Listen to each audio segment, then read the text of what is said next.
How we doing? Wednesday morning. Just got through walking grandson down to grade school. School's only like maybe, I don't know, 3 blocks from the house. So, but I thought I'd give everybody an update on the little truck. It's all back together.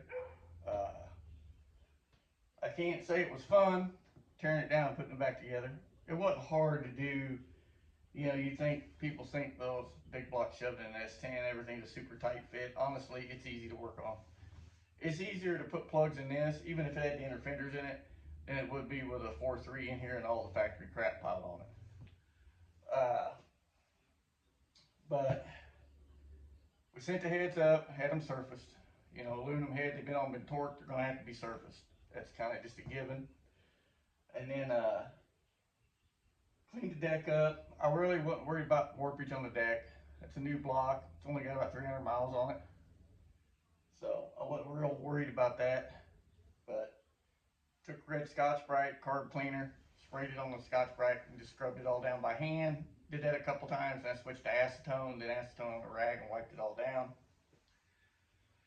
So, and then right before we put the new head gaskets on, set the head on, I took a little ATF on a rag, wiped inside the cylinders.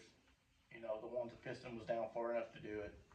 So, uh, anyway, got it all back together. I went with a Cometic multi-layer, stainless steel multi-layer head gasket that's got the Viton coating on it. And went with the ones for the correct bore this time, rather than going with what I had on it, which was much, much larger bore as what those head gaskets I had in here were for. So much so that when the old head gaskets laying up on the deck, there was a 1/4 inch wide gap between the edge of the cylinder and the fire ring on the head gasket. It was pretty significant difference.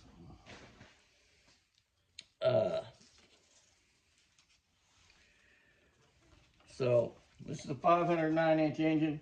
I can't make out the part number on this gasket. I know it's a Felpro gasket, but it's what it's what Blowtech said to use with the heads, one of them.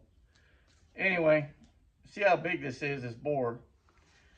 This is a 5-inch stick-it disc, and it just barely covers. If I put it on this side, it just barely, if I just move it a little bit, it exposes part of the fire ring. So that shows you how big the bore was on these head gaskets. So like I said, big open area up here once the head's on, big void area. So one, we were losing compression with these on there. Two, they were not really meant for boost. They held up for 2 years to 15 and 20 pounds of boost, like all the time. And where it ended up blowing it was on the other gasket. This is the driver's side that didn't get blown out, was right here in this area, right in here. This thin spot is where it just pushed the gasket out. Surprising it didn't blow it out between the cylinders, because literally the fire rings are touching each other.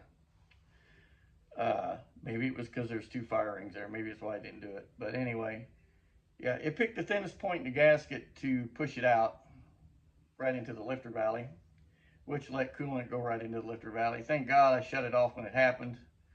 I seen a little puff of steam come up right here between the hood and the wiper cowl. I just shut it off. So I kind of consciously, when we're doing anything with it like that, pushing it hard, you know, making a test hit or whatever on it, or anytime I actually even get on the truck, I always keep like one eye over there just to keep lookout, because these head gaskets were, you know, a hand grenade. I put them in there and pulled the pin. I just been waiting on that hand grenade to go off, and it finally did. But yeah, I don't know if it might have been that big void at the top of the cylinder. You know, you got a 1/4 inch wide opening up here for all that cylinder pressure to get into and make a pocket. Like I said, lose compression doing that, but I don't know if that contributed to it pushing the gasket out. But they're not in it anymore. They won't go back in it. Got a set of Cometic, like I said, the stainless steel multi-layer lifetime coated ones in it. Damn, just over $100 with tax a piece. But you know, you're gonna play, you gotta pay. But I couldn't get those a little over 2 years ago when we changed the cam lifters in this. We took the Howard's cam's hydraulic roller out, and I had a set of their high RPM roller lifters in there. And we took that out and went to a billet hydraulic roller and a set of Johnson's short travel lifters in it. And, you know, had the heads off then because we changed valve springs and everything. And had to make some other changes as well. You know, lifter seat height was different. There was a lot of things we had to check and change. But,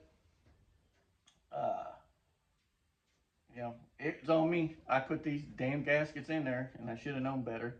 But I was going to have to wait like a month and a half before anybody even remotely would have had that head gasket for this bore size. So, you know, I couldn't even get ones like maybe 10 or 20 thousandths over.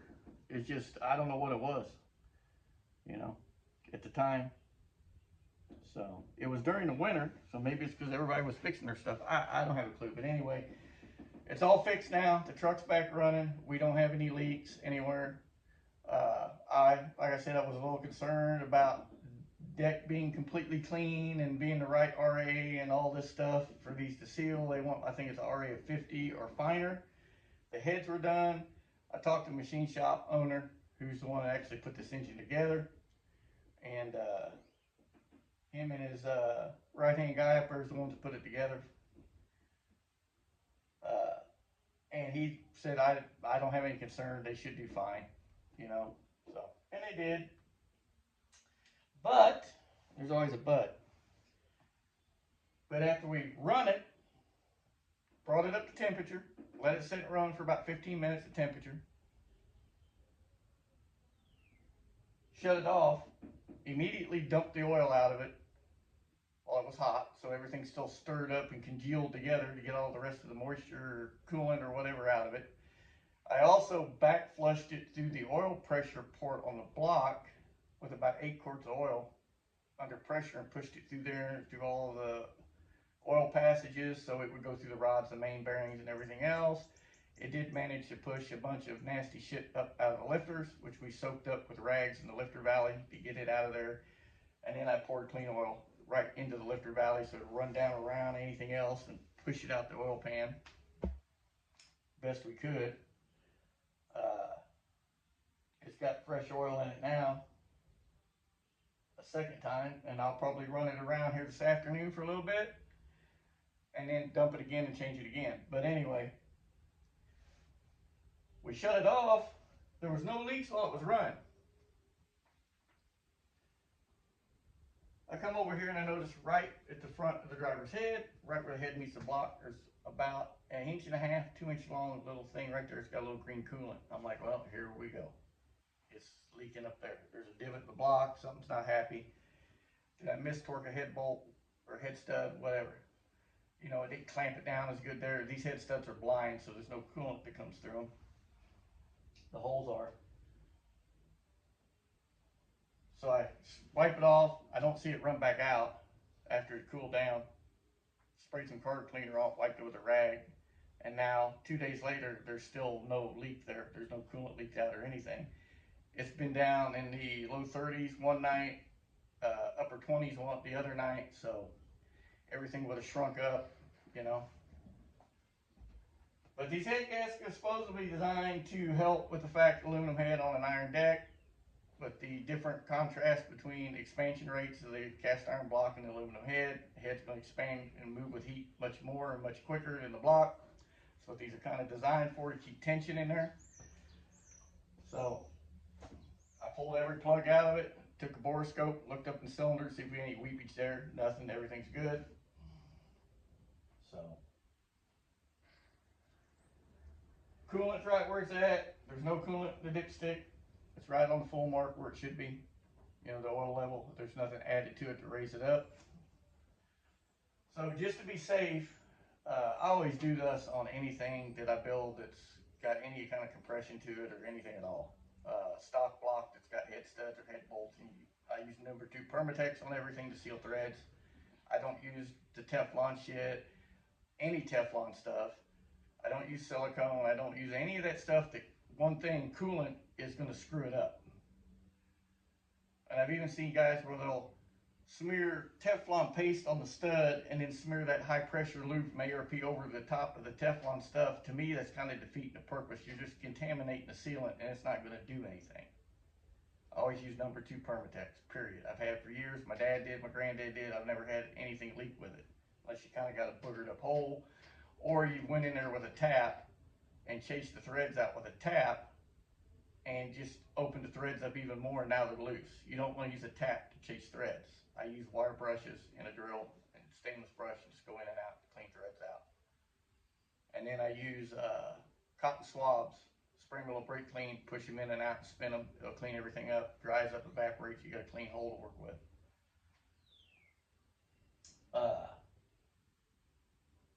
But anyway, just to be safe, I'm gonna dump a half a bottle of Iron Tight all weather sealer in the expansion tank up here and let it go through the system. The Iron Tight stuff seems to work better than like Bars Leak, Aluma Seal, K-Seal, or any of the other crap that's out there because it stays suspended in the coolant. It's not gonna plug up your radiator. It's not gonna plug up, mess up your electric water pump. It's not gonna screw up your thermostat.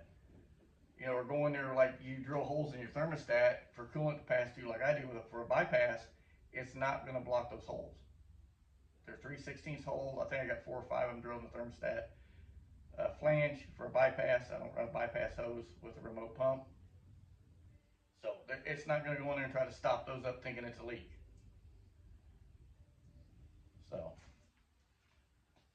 but, you know, old machinist way back told me to use that stuff, and I've just kind of stuck with the Iron Tight and the white bottle with the blue writing ever since.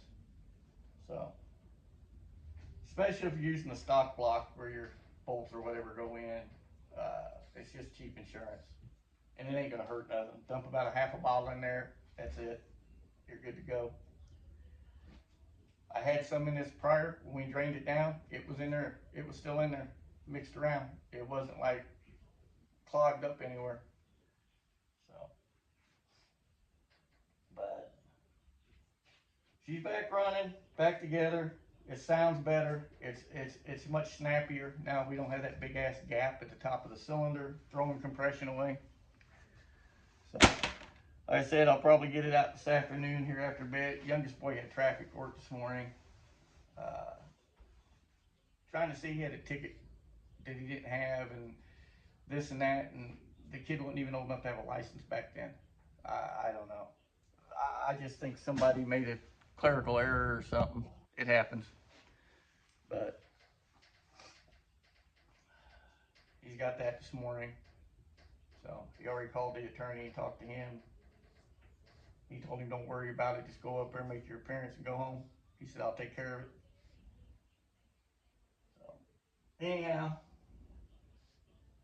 like I said, we'll get it out this afternoon, run it around. I'll dump that half a bottle of Iron Tight in it. We'll bring it back. We'll check everything, dump the oil in it again, fill it up. Then I'll put my System 1 filters back on it at that point. By then it should have everything out. It didn't have much in it the other night when we dumped the oil after running it up to temp, so. But you don't want that coolant getting in your bearings, and you sure as hell don't want that Iron Tight shit getting in your bearings. I imagine it probably won't help them out very much. So, but we should be good. So, watch Moonshiner Garage's new video this morning. As soon as he put it up, I seen it pop up on my phone. I had to watch that.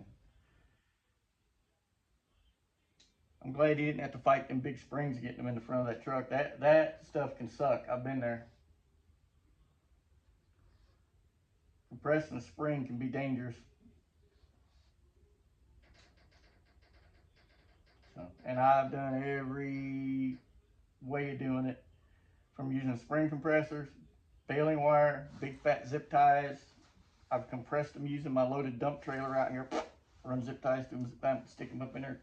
put the controller on it, cut the zip tie one at a time. Yep, do what you got to do with what you got. So,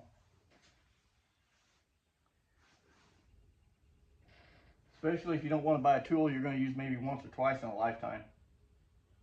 Just make do with what you got, make it work. So, anyway, I'm going to go back inside, finish my coffee. Like I said, I walked the grandson, 8-year-old, to school, the oldest one. So, we got a few years for his baby brother. It's 5 months old to be going to school. But I got to fix his flat tire on his four-wheeler over here too. He wants to ride his four-wheeler when he gets home. So I noticed it's got a flat tire when I got it out of storage, brought it around here. So dumped the stable and the fuel out of it, fill it with fresh fuel.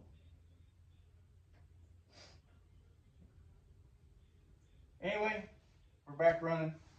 Like I said, we're going to do everything we can to make Tailgate Throwdown in October. October should be kind of cool, be good horsepower weather. So, if everybody can keep everything together till then. So, but we're not going to do any more 25 pounds of boost. The only way I do that is if I'm in a race and it's the finals and there's a bunch of money on the line, then yeah, we're going to go all in. But this truck will probably never get to that point. So, just a little old hot rod, all steel, all glass, all factory body panel. Most all the factory interiors back in it. You know, I put it the way I wanted it. Basically, something I can drive on the street. It's tagged, insured, all the lights work and everything. Drives like a dream on the street. And if I want to take it and race it, I can take it and race it. It's got a cage and everything in it. It's going to have a belly pan on it after this next weekend. So, anyway, y'all stay safe. Above all, God bless all of you. And especially, it's that time of year, man. Foul weather, tornadoes, flooding, all that shit. So, God bless all everybody, especially this time of year. So, everybody stay safe. Later.